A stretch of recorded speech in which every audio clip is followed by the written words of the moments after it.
Now he's Secretary General of NATO and doing a fantastic, when I hear it, we had to support him, and we supported him. As soon as I heard that, he was a fantastic Prime Minister, and he's doing a fantastic job. An even tougher job. Which is tougher, being the Prime Minister of Netherlands, or? This job is tough. I would think this is a little but Dutch politics is also brutal. So. Yeah, but this is pretty tough. But you're doing. We're going to be discussing a lot of things. Obviously, we'll be discussing what's happening with respect to Ukraine and Russia. At this moment, we have people talking in Russia. We have representatives over there, Steve Witkoff and others, and they're in very serious discussions. As you know, Ukraine has agreed, subject to this, what's happening today, to a complete ceasefire, and we hope Russia will do the same.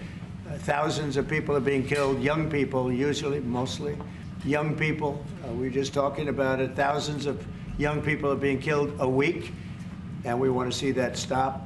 And they're not Americans, and they're not from the Netherlands for the most part. No. They're from Russia, and they're from Ukraine, but they're people. And I think everybody feels the same way. We want it to stop.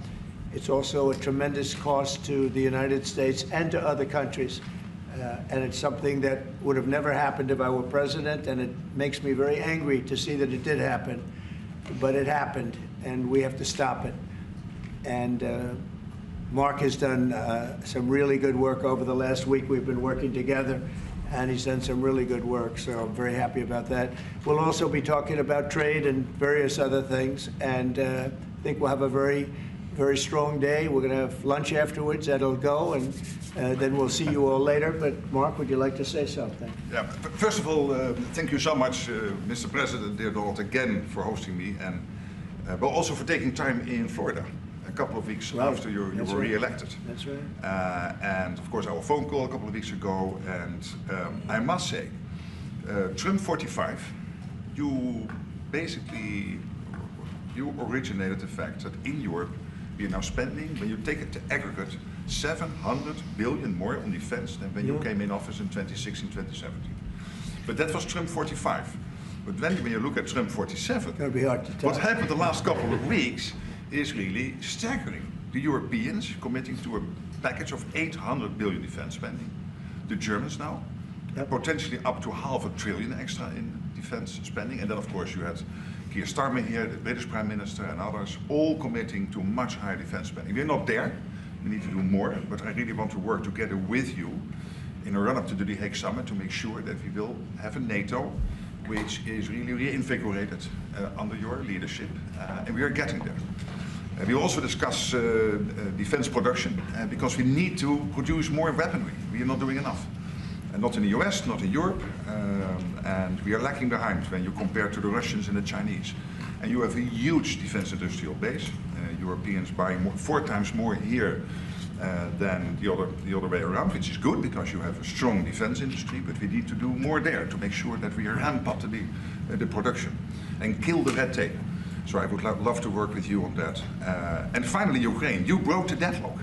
As you said, all the killing, the young people dying, cities getting destroyed. The fact that you did that you started the dialogue with the Russians, and the successful talks in Saudi Arabia now with the Ukrainians.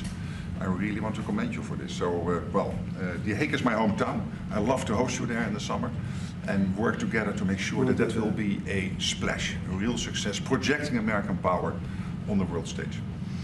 What Mark is saying is when I first went to NATO, my first meeting, I noticed that very few people were paying. And if they were, they weren't paying their fair share. There were only 7 countries that were paying what they were supposed to be paying, which was... 3. Yeah, it's even worse. Could be even worse. But there were just very few countries that were paying, and even the paying, it was at 2%, which is too low. It should be higher. It should be quite a bit higher. But you had Poland, and I remember Poland was actually paying a little bit more than they were supposed to, which I was very impressed with. They've been actually terrific, and some of the others. But most of them weren't paying, or they were paying very little. And I didn't think it was appropriate to bring it up there, but I said it's going to be brought up at my next meeting. And my next meeting, the first meeting, you want to give them a little break. The second meeting, it began, and I was able to raise hundreds of billions of dollars. I just said, we're not going to be involved with you if you're not going to pay. and the money started pouring in, and NATO became much stronger because of my actions and working along with a lot of people, including Mark, but they would not pay for other presidents, and I don't think other presidents even knew that they weren't paid. I asked, first question, has everybody paid up? And literally, I mean, they told me 7. You could be right, it could be 3, but that makes it even worse, but they just weren't paying. And I said, no, I won't protect if you're not paying. If you're delinquent or if the money isn't paid, why would we do that? And as soon as I said that, you got a little hit from the press because they said, oh, gee, that's not very nice. But if you said the other, nobody would have paid. And the money started coming in by the billions. And, you know, hundreds of billions of dollars flowed into NATO, and NATO became strong. Yeah. And you remember that. Your predecessor, who I thought was a very good man. Absolutely, actually. Jens Stoltenberg. He sends his best greetings. He was terrific. Stoltenberg, Secretary General. And he made the statement that when Trump came in, the money started coming in like we never saw before. Hundreds of billions, actually probably close to $600 billion came in. And NATO became strong from that standpoint. And now we have to use it wisely, and we have to get this war over with, and you'll be back to a normal, much more normal life. And maybe we're close. We're getting words that things are going okay in Russia, and it doesn't mean anything until we hear what the final outcome is. But they have very serious discussions going on right now with President Putin and others, and hopefully they all want to end this nightmare. It's a nightmare. It's a horrible thing when you look. I get pictures every week. They give me the pictures of the battlefield, which I almost don't want to see. It's so horrible to see young people laying arms and legs and heads laying all over the field. It's the most terrible thing that you'll ever see. And it's got to stop. These are young people with mothers and fathers and sisters and brothers and friends. And it's got to stop. So we hopefully are going to be in a good position sometime today to have a good idea. We'll have, we know where we are with Ukraine, and we are getting good signals outside of Russia as to where we are with Russia. And hopefully they'll do the right thing. It's really humanity. We're talking about humanity. We're not talking about the money. But then you add the money to it, and you know, hundreds of billions of dollars is being spent and really wasted so unnecessarily. It should have never happened. So it's an honor to have you here. They picked a great gentleman. I'll tell you, I was so happy to hear, because you had somebody, Stoltenberg was really good, and you have somebody that's going to do an incredible job. And I was so much in favor of you. You have no idea. They had another person that I did not like. I was not happy. And I think I kept him from, you know what I'm talking about. I said, this is the right man to do it. And he really did. He was a great prime minister of the Netherlands. He did a great job. And that's what he's doing right now. So thank you, everybody, for being here. And it's a very great honor to have you. And we even have some of our great energy people here today, right? We have the governor, and we have Chris, you know Chris, right? Absolutely. He's supposed to be the most talented man in the world of energy, according to the governor. So I don't know if he's right. And we have General, you've been fantastic. Thank you very much. And we have a lot of good people that won't be so much involved with this, but they wanted to see what was happening. It's become a little bit of a show, but they wanted to see what was happening, and I think a lot of good things are happening. So with that, if anybody would have a question. Mr. President, on Russia. Please, go ahead. Sorry. Steve Witkoff's trip to Moscow, you spoke about it. What sort of agreement do you hope he comes away from there with? Well, we'd like to see a ceasefire from Russia, and we have, you know, not been working in the dark. We've been discussing with Ukraine land and pieces of land that would be kept and lost, and all of the other elements of a final agreement. There's a power plant involved, you know, a very big power plant involved. Who's going to get the power plant, and who's going to get this and that? And so, you know, it's not an easy process. But phase one is the ceasefire. A lot of the individual subjects have been discussed, though. You know, we've been discussing concepts of land, because you don't want to waste time with a ceasefire if it's not going to mean anything. So we're saying, look, this is what you can get, this is what you can't get. They discussed NATO and being in NATO, and everybody knows what the answer to that is. They've known that answer for 40 years, in all fairness. So a lot of the details of a final agreement have actually been discussed. Now we're going to see whether or not Russia's there, and if they're not, it'll be a very disappointing moment for the world. Yeah. Vladimir Putin just said he is open to a ceasefire, but he does still have some concerns. He suggested that you two should speak directly. Do you have plans to speak to him soon? If so, when? Are you confident you can get this across the table? Sure. He did say that today. It was a very promising statement because other people are saying different things, and you don't know if they have anything to really, if they have any meaning, or I don't know. I think some of them were making statements. I don't think they have anything to do with it. No, he put out a very promising statement, but it wasn't complete. And yeah, I'd love to meet with him or talk to him. But we have to get it over with fast. You know, every day people are being killed. It's not like, as we sit here, 2 people will be killed. Think of it. 2 people are going to be killed during this little period of time. Thousands of people a week are dying. So we really don't have very much time. We have to make this fast. It shouldn't be very complicated. Thank you, Mr. President. Yes. A representative of Canada, the finance minister, are in town and will meet members of your administration during the day.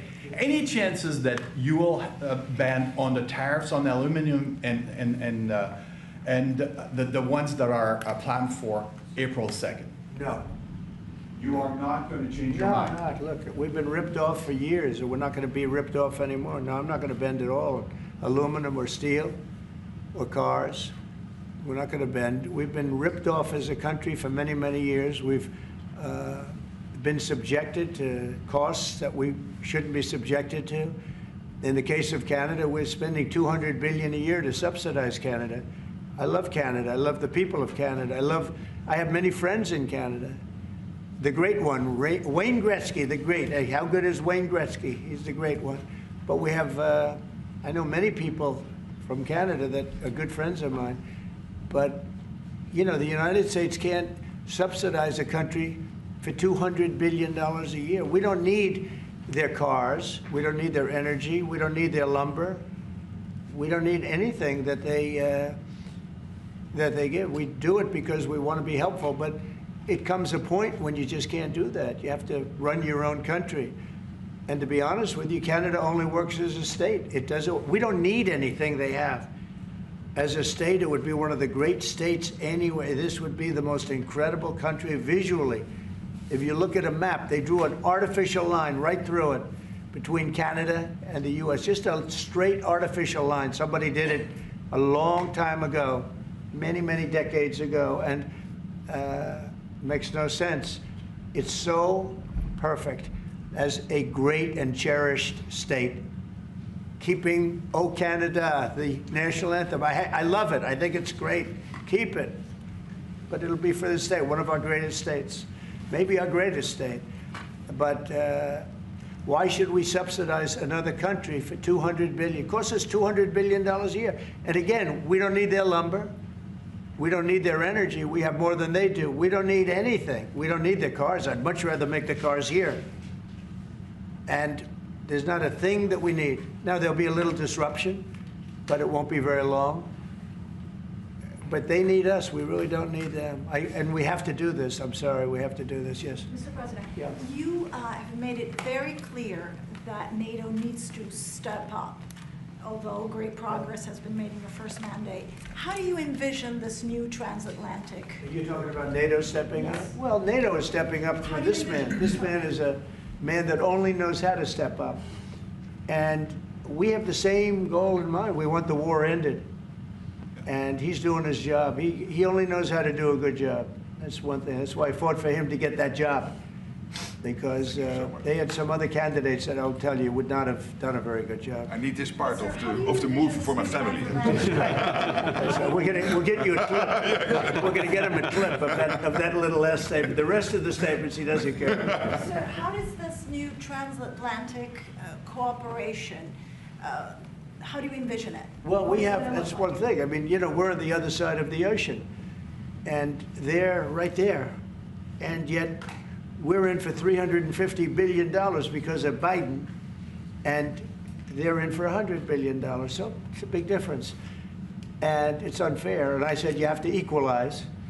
They should equalize. They should have. It should have never happened where Biden just gave this money away. Now, as you know, we have an agreement with Ukraine on the rare earths and other things, and that'll get us something back, a lot back. It'll get us our money back. We're not doing it for that, though. I'm just doing this to get the war stopped. I'm doing it really to save lives, but at the same time, we were treated very unfairly, as we always are by every country. And we're in for very substantially more than the European nations are in for, and that shouldn't be. You know, they're much more affected by it than we are, because we do have an ocean in between. But I don't know, I think good things are going to happen. I really do. I think good things are going to happen. I do say, we were talking before, and Mark was very nice. He said, if you would get involved, there would be nothing. You'd just be going on. This thing would have gone on for a long time. Breaking a deadlock. It was crucial. Yeah, we broke a deadlock. Yeah. We did break a deadlock. I hope it's meaningful. Yeah. Yes, did you have one? Yeah. Yes, sir. Thank you, Mr. President. Amanda Head with Just the News. On the southern border, you've got DHS and ICE who are reporting that there was a little bit of fudging of numbers during the Biden administration on both the catch and the release side with respect to reporting the number of illegals coming into the country. They cheated on the numbers. The numbers were. I love that question. Who are you with? Just the News, Amanda Head. Very nice. That's good. Do you know how many of those are criminal illegal aliens? And Biden's out of office. Alejandro Mayorkas, who gets held Biden fudged the numbers. The numbers were totally fake. And he gave fake numbers. I knew they were fake. Everybody knew they were fake. But now it came out. And terrible what they did. That administration was a horror show for this country. Can you hold anyone accountable? Well, I don't know. They gave phony numbers. And phony numbers are a very bad thing to give. But I'm not sure about that. I don't know how it would play. We want to get it straightened out. We're after many, many bad people that were let into our country. And Kristi Noem and my friend Homan, how good is Tom Homan doing, right? And they're after him. And I mean, you see they're taking them out in record numbers. Gang members, gang leaders, drug dealers. There's a problem the Netherlands does not have. The Netherlands never had this problem. If you'd like to take it, I could deliver some people. I could deliver some nice people to the Netherlands if you'd like. I'm not sure. No, what he did to this country, letting 21 million people flow through an open border, many of those people were hard criminals from prisons and jails, from mental institutions, and I always say insane asylums because they were seriously deranged. And they're here from, not South America, from all over the world. From South America, but from all over the world. And it's so sad. You'd say, why would anybody do this? Why? Yeah, go ahead. And one more. There's some new internal Democrat polling that doesn't look great for Democrats, but it also has 54% unfavorability for Republicans in swing states and battlegrounds for the midterms. Do you consider those voters capturable for Republicans? Yeah, well, we did. You know, I won every swing state, as you know, by a lot. And I won the popular vote by a lot. And we won the counties. If you look at the counties and district plan, we had 2,725, and they had 501. That's why the map is all red. So we had a great thing. Yeah, I think winning from the Democrats, I saw, if you look the other night, I made a speech, and I introduced two young ladies who were killed, viciously, violently killed. Young, unbelievable, both outstanding people. They were killed by illegal aliens. And the Democrats wouldn't get up and applaud. The mothers were, I mean, inconsolable. They were crying, and everybody was crying. The Democrats sat there with stone faces. They didn't clap. They didn't stand. They didn't do anything. We had a young man with very serious cancer. His dream is to be with the police department someday. And he was introduced. They didn't even clap. I mean, they were disgusting, frankly. They were disgusting. There's something wrong with them. They're deranged. They're deranged, like Jack Smith. They're deranged people. And I never saw anything like it. I'm standing up, and I introduced the mother and the parents of these two young girls that were just recently essentially killed, violently killed. And the Democrats are like this. It's so sad. And I saw this morning where one of them is pretty well known, one is arguing, fighting like crazy over men being able to play in women's sports. I said, yeah, I thought that was tried. I thought that was about I think it's a 95% issue. But in a way, I want them to keep doing it because I don't think they can win a race. I mean, and I tell the Republicans, I said, don't bring that subject up because there's no election right now. But about a week before the election, bring it up because you can't lose. And everything's transgender this, transgender that. You know, they have bad politics, but one thing, they stick together. You know, I wish, and the Republicans stick together mostly, but we have a couple that are grandstanders. You know, you always have grandstanders in life. But the Democrats, they have grandstanders, but when it comes to a vote, they do stick together, right? Yes, sir. It seems like they'll stick together on the shutdown. Will that hurt Democrats going into midterms?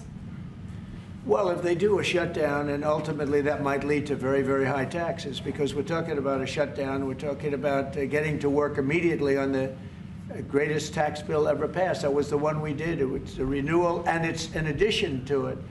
And we're going to cut people's taxes.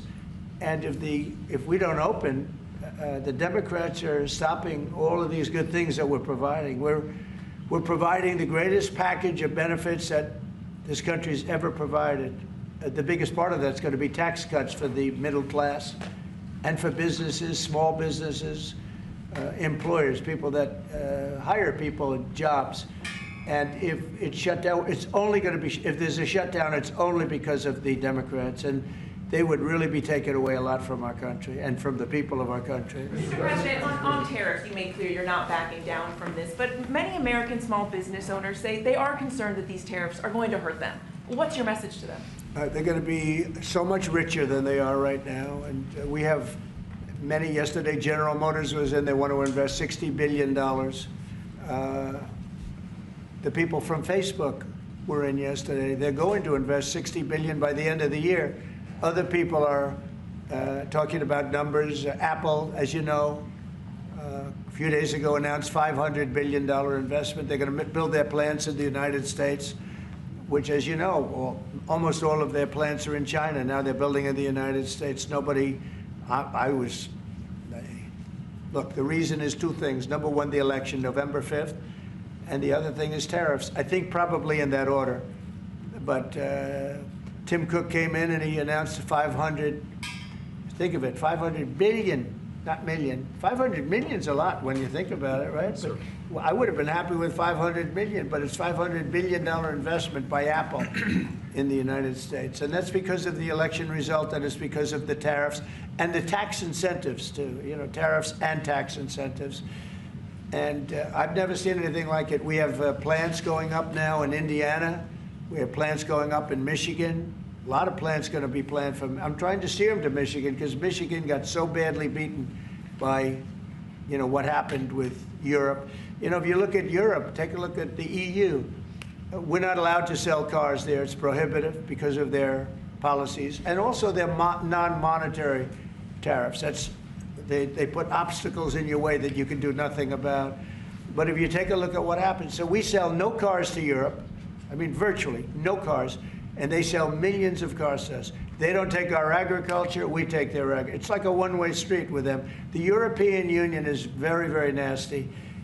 They sue our companies. Apple was forced to pay $16 billion on a case that, very much like my cases that I won. They shouldn't have been even cases, but we felt they had no case, and they ended up having an extremely favorable judge and decision.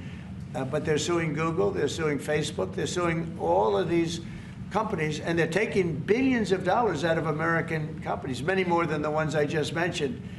And I guess they're using it to run Europe or something. I don't know what they're using it for, but they treat us very badly. China obviously treats us very badly. Almost everybody does, and I blame past presidents, to be honest, because when I was president, we received so far about $700 billion from China over the years on the tariffs that I put in. No other president got 10 cents from China. And that was only beginning, except for COVID, I would have been able to finish the process. But we had to fight the COVID thing, and we did really well with it, but we had to fight. And then we had actually, as you remember, Mark, we actually handed over the stock market. It was higher than just previous to COVID coming in, which was sort of a miracle, frankly. We did a good job. But the tariffs are very important. And I think the psychology, there's great spirit. When Mark came in, he said, congratulations, there's a whole new spirit, there's a whole new light over this country and really over the world. Because you have somebody that, a whole group of people really, because I talk about this whole group, that we know what we're doing and a lot of great things are happening. But I've never seen investment like this. Trillions of dollars is being invested in the United States now that would have never, our country could have failed. Another 4 years of this, what happened in the last 4 years, our country would have been a crime-ridden mess. And I don't know if you noticed, little thing they call it, but it's not a little thing if you don't have, if you like eggs and you don't have a lot of money. Eggs have gone down 25% in the last couple of weeks. We inherited that problem, eggs. Groceries have gone down a little bit. Energy's gone down. Do you want to speak to that for a second, Governor? Would you just say a couple of words, you and Chris, about energy, what's happened? Well, happy to, but I think that Chris and I just came from CERAWeek, which is the largest conference in the world, so global leaders, people from the EU, officials from all the energy producing countries, all there, and all the global nationals, all the US.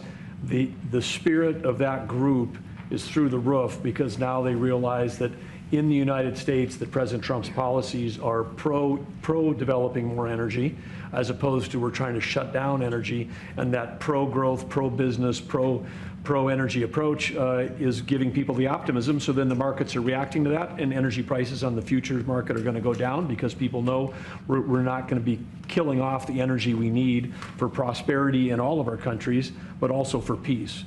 Because people have used energy to fuel these wars that President Trump is working so hard to end. And we know that high energy prices were driving the inflation that he talked about. So it accomplishes two goals for us, which is prosperity for the world, peace for the world, when we have smart energy policies. And President Trump has brought common sense back to how we think about energy. And it's brought down now $65 a barrel, I saw this morning. That's phenomenal news. And that's going to bring, that's what brought it up. The energy went, they took our beautiful energy policies and they just messed them up. And then they went immediately back to them but by that time they lost it. They lost that bronco, as the expression goes. Chris, do you have something to say? Oh, I think Doug said it well, but you just can't overstate how important the return of common sense, the return of knowledge about energy and pro-American consumers, pro-investment in our country. I think globally that was welcomed. It means capital flows, it means more sobriety and lower energy prices, more economic opportunity for Americans. So yeah, it was an elated atmosphere at a global energy conference. Well, we're working on one project. It should be very easy. It's a pipeline going through a small section of New York. New York's held it up for years, actually, for years. They've wanted to do it for years and years. And it will reduce the most expensive energy almost in the world is in New England because they have no way of getting it there because it's been held up by New York. And the whole of New England and Connecticut and New York, the energy prices are through the roof. And this one pipeline will save per family $2,500 just on heating and another $2,500 on everything else. So the energy, by just a simple pipeline going through an area that wants it, an area that's not a rich area. It's actually a very poor area. We create jobs and everything else. And it's going to be way underground. Nobody's going to see it. Once they fill it up, nobody's going to see it. Nobody's going to know it's there. And families in New York and Connecticut and New England are going to save $5,000 a family. Think of that. Because right now they have the highest energy prices maybe in the world, they say. New England is a disaster. So we're working on that. In fact, the governor's coming in, Governor of New York, Kathy Hochul, who's a very nice woman. She's coming in tomorrow morning at 9 o'clock to meet me on that and other things. And not only that, but other things. So I hope we don't have to use the extraordinary powers of the federal government to get it done. But if we have to, we will. But I don't think we'll have to. I can tell you Connecticut wants it and all of New England wants it. And who wouldn't want it? And it's also jobs on top of everything else. So that's going to be very exciting. So we're meeting with the governor tomorrow morning. Mr. President, some people question. Thank you, Mr. President. Greenland. What is your vision for the potential annexation of Greenland and getting them potentially to Well, I think it'll happen. And I'm just thinking, I didn't give it much thought before, but I'm sitting with a man that could be very instrumental. You know, Mark, we need that for international security, not just security, international. we have a lot of our favorite players, cruising around the coast, and we have to be careful. And we'll be talking to you.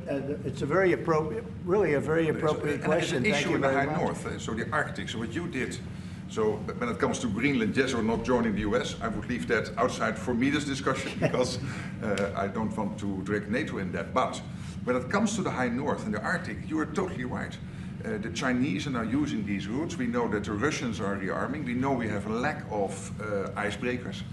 So the fact that the outside Russia, there are 7 Arctic countries working together on this under US leadership is very important to make sure that that region, that part of the world stays safe. And we know things are changing there, and we have to be there.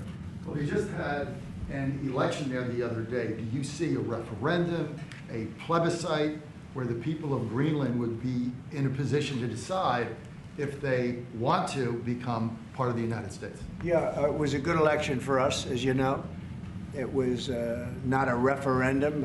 It wouldn't be called that. It was an individual election. But the person that did the best is a very good person, as far as we're concerned. And so we'll be talking about it, and it's very important. Mark mentioned the word icebreaker. So we've ordered, we're in the process of ordering 48 icebreakers. And Canada wants to know if they could use them. I said, well, you got to pay for them. Think of it, Canada. We pay for their military. Canada pays very little for their military because they think we're going to protect them. But even with the icebreakers, so we're going to order 48, and Canada wants to be part of the deal. I say, you got to get your own icebreakers. I mean, if you're a state, you can be part of the deal. But if you're a separate country, you've got to get your own icebreakers. Russia, as you know, has about 40 of them. And we have one big icebreaker. But that whole area is becoming very important. And for a lot of reasons, the routes are, very direct to Asia, to Russia, and you have ships all over the place, and we have to have protection. So we're going to have to make a deal on that, and Denmark is not able to do that. Denmark's very far away and really has nothing to do. What happens, a boat landed there 200 years ago or something, and they say they have rights to it. I don't know if that's true. I don't think it is, actually. But we've been dealing with Denmark, we've been dealing with Greenland, and we have to do it. We really need it for national security. I think that's why NATO might have to get involved in a way, because we really need Greenland for national security. It's very important. We have a couple of bases on Greenland already, and we have quite a few soldiers, and maybe you'll see more and more soldiers go there. I don't know. What do you think about that, Pete? So, don't answer that, Pete. Don't answer that question. But we have bases, and we have quite a few soldiers on Greenland. Because it's a simple question, your commitment to NATO. Will anything change? Your commitment to NATO. Will anything change? Same amount of money? Well, I think they made a great step by putting Mark in charge. I think, to me, that's a great step, because he and I have seen eye to eye on everything for a long time. We've been doing this a long time now. 9 years now. And so that's a great step. You have to keep NATO strong. You have to keep it relevant. But the biggest thing we have to worry about right now is what's going on right now. I think the rest is going to take care of itself. I don't see this happening. This was a fluke. This was something that, if we had a competent president, it would not have happened. The man was grossly incompetent.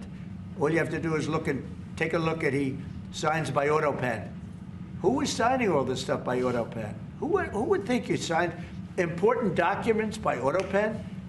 These are major documents you're signing. You're proud to sign them. You have your signature on something. In 300 years, they say, oh, look, can you imagine? Everything was signed by AutoPen, almost everything. Nobody's ever heard of such a thing. So, should have never happened.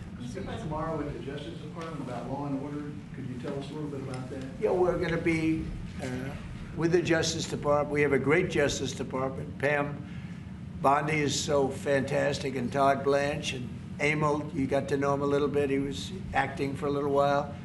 And some other people are incredible in the Justice Department, and I consider the FBI to be a part of it in a sense, and Cash is going to be fantastic, and all the people. Dan Bongino, I love that. I love that. I think Dan is great. I think we have unbelievable people, and all I'm going to do is set out my vision. It's going to be their vision, really, but it's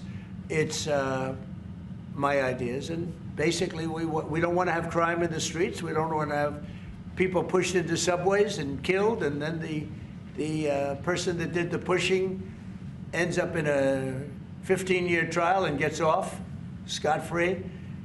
We want to have justice, and we want to have safety in our cities as well as our communities. And we'll be talking about immigration. We'll be talking about a lot of things, the complete gamut. So I look forward to that. That'll be tomorrow at the Justice Department. Mr. President, you're a man of peace. You said it several times, and you made it very clear. A man of peace dealing with belligerent people. Yeah. And I'm thinking, we saw how you handled Zelensky in this very own room. What is your leverage on Putin? Are you thinking sanctions? What if he refuses to? Well, I do have leverage, but I don't want to talk about leverage now, because right now we're talking to him, and based on the statements he made today, they were pretty positive, I think. So I don't want to talk about that. I hope Russia's going to make the deal too. And I think once that deal happens, you're never going to be in a process. I don't think they're going back to shooting again. I really believe if we had if we get a peace treaty, a ceasefire treaty, I think that leads to peace. That's going to really lead to peace. I don't think anyone wants to go back. They've been doing this for a long time, and it's vicious and violent. And I think if President Putin agrees and does a ceasefire, I think we're going to be in very good shape to get it done. We want to get it over with. That's why it was very important what I instructed everybody, including Steve, what we're looking for, to discuss concepts of land, concepts of power plants, because it's complicated. You know, you have a whole, you're sort of creating the edge of a country. The sad part is that country, if this didn't happen, and it wouldn't have happened, I don't know if they would have to give anything back. I guess Crimea, you know, I said it last time, Crimea was given by Obama. Biden gave him the whole thing, and Bush gave him Georgia. And Trump didn't give him anything. I gave him, you know what I gave him? I gave them javelins. And the javelins were very effective, as you know. I gave them nothing. 2019. And then also, if you take a look, I was the one that stopped the pipeline going into Europe. It was totally stopped. Nord Stream 2, nobody ever heard of Nord Stream 2 before I came along. But I got along very well with President Putin. I got along with most of them. I get along great with President Xi. I got along great with Kim Jong-un. I got along great with all of them. And we had no wars. We had no problems. We wiped out ISIS in record time. General Raisin Kane, and he wiped them out. And he was going to be our new chief, right? He's going to be the head of Joint Chiefs of Staff. And he's a highly respected man. He's going to be great. Pete's going to be fantastic. I have no doubt about it. We have a great team, really great team. Yeah, please. Go ahead, please. Mr. President, some of our allies have said that they're worried that they could be the next to be attacked by Russia. You've spoken directly with the Russian president. Yeah. Do you think those fears are justified? No, I don't. I think when this gets done, it's done. They're going to all want to go home and rest. I don't see it happening. Nope, I don't see that happening. And we'll make sure it doesn't happen. Not going to happen, but we'll make sure it doesn't happen. Yeah, go ahead, please. Leaders from Russia and Iran are heading to Beijing tomorrow to discuss nuclear programs. What do you hope to get out of that? Well, maybe they're going to talk about non-nuclear programs. Maybe they're going to be talking about the de-escalation of nuclear weapons, because, you know, I was talking about that with President Putin very strongly, and we could have done something had that election not been rigged. We would have had something. I think I would have made a deal with Putin on de-escalation, denuclearization, as they say, but we would have de-escalated nuclear weapons, because the power of nuclear weapons is so great and so devastating. And right now, Russia and us have by far the most, but China will catch us within 5 years. China doesn't have, but they're in the process of building, and they build.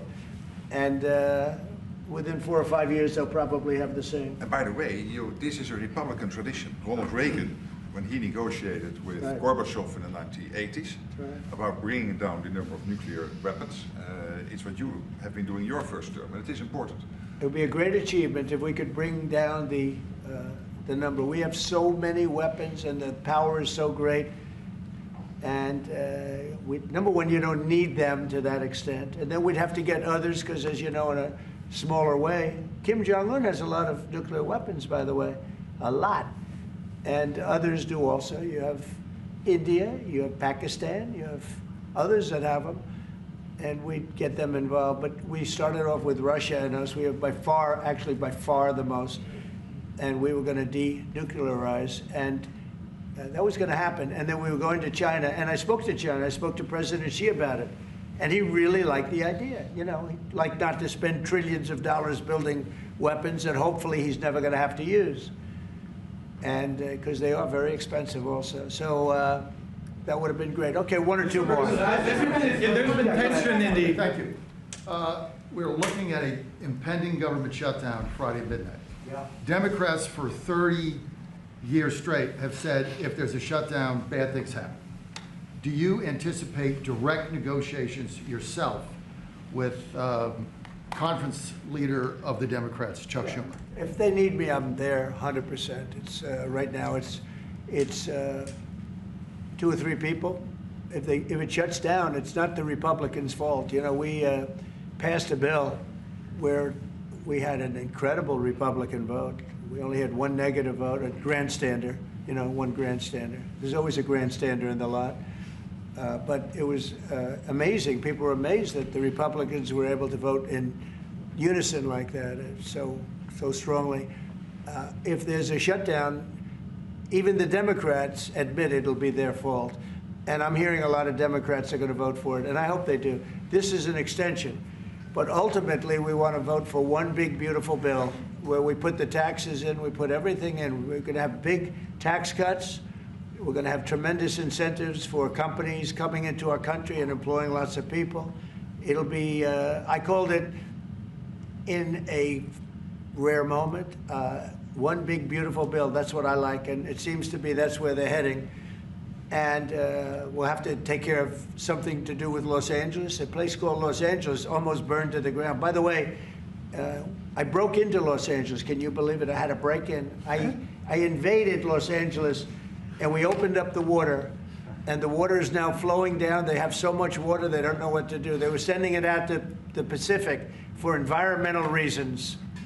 Okay, can you believe it? And in the meantime, they lost 25,000 houses. They lost, and nobody's ever seen anything like it. But we have the water. I'd love to show you a picture. You've seen the picture. The water is flowing through the half pipes. You know, we have the big half pipes that go down. Used to, 25 years ago, they used to have plenty of water, but they turned it off for environmental reasons. Well, I turned it on for environmental reasons and also fire reasons. But and I've been asking them to do that during my first term. I said, do it. I didn't think anything like could happen like this, but they didn't have enough water. Now the farmers are going to have water for their land, and the water is in there. But I actually had to break in. We broke in to do it because we had people that were afraid to give water. They were, in particular, they were trying to protect a certain little fish. And I said, how do you protect a fish if you don't have water? They didn't have any water, so they're protecting a fish. And that didn't work out too well, by the way. So they have a lot of water going down throughout California, all coming out from the Pacific Northwest, even some from Canada. Thank you, Canada, very much. I appreciate it. Next thing you know, they'll want to turn the water off. They want to charge us for the water.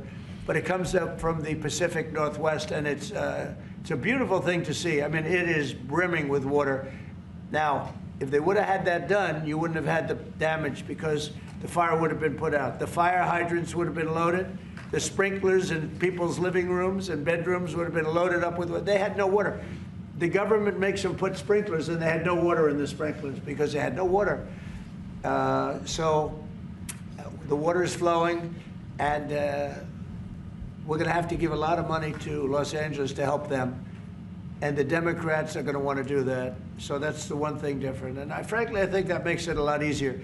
But one of the big thing is we have the big, beautiful bill. We got to get that done. And that will put our country in a position like it's never been. It's a reduction of taxes. It's tremendous incentives for companies to come from all over the world into our country. It's great environmentally. but it's not this environmental scam that we went through, that we all went through. It provides for everything. It's a big, beautiful bill, and I hope we can get it approved, and that'll be next. But in the meantime, we have the continuing resolution, and the Republicans have approved it, and now the Democrats have to approve it, and I hope they will. And I think a lot of them, I can tell you, they want to. I've spoken to some of them. They really want to. Their leadership may not want them to. And if it closes, it's purely on the Democrats. One more? On Korea, sir, we've seen tension increasing in the peninsula. You've talked about Kim Jong-un. Do you have any plans of re-establishing the relationship you had during the first mandate? Well, I would. I had a great relationship with Kim Jong-un, North Korea. If I wasn't elected, if Hillary got in, you would have had a nuclear war with North Korea. He expected it. He expected it. And they said, oh, thousands of people. No, millions of people would have been killed. But I got in. We went to Singapore, we met. We went to Vietnam, we met. We got along really good. We had a very good relationship, and we still do. We still do. You don't have that threat that you had. I mean, look, when I was running the first time, it looked like there was going to be a war with North Korea. You know that better than anyone. Tensions were high. Yeah, and everybody it started was startled that you invited him for talks. Right. But you did. It started off very rough, and he wouldn't meet with Obama, wouldn't take his calls. I said, how many times did you call? They called a lot. He wouldn't take their call. He told me I wouldn't take his call. But with me, it did start off rough, if you remember. Very rough, actually, very nasty. That was a Singapore? And yeah, but then, no, before that, then it stopped. The rhetoric was extremely tough. It was... you had a speech in the UN, I remember. Yeah, that's right. It was a little bit dangerous. And then we met. They asked for a meeting, and we met. And the meeting caused the Olympics, which was in South Korea, to become a tremendous success. Nobody was buying tickets for the Olympics because they didn't want to be nuked. And I met, and not only did the Olympics become successful, but North Korea participated in the Olympics. His sister visited. It was an amazing thing. And that was something that was an achievement of the Trump administration, great achievement. And so I have a great relationship with Kim Jong-un, and we'll see what happens, but certainly he's a nuclear power. Okay? Thank you very much, everybody. Thank you. Thank you very much. Thank you, guys. Thank you very much. It is really official that you spent more time as the minister your predecessor. It's really no. Well, I would say you passed the threshold. I think just now. Just now, I think. Just now I spent more time in the president. 4 years. Well, they'd ask a question, and you'd have 5 guys and grab them and hold on. If they ever did that,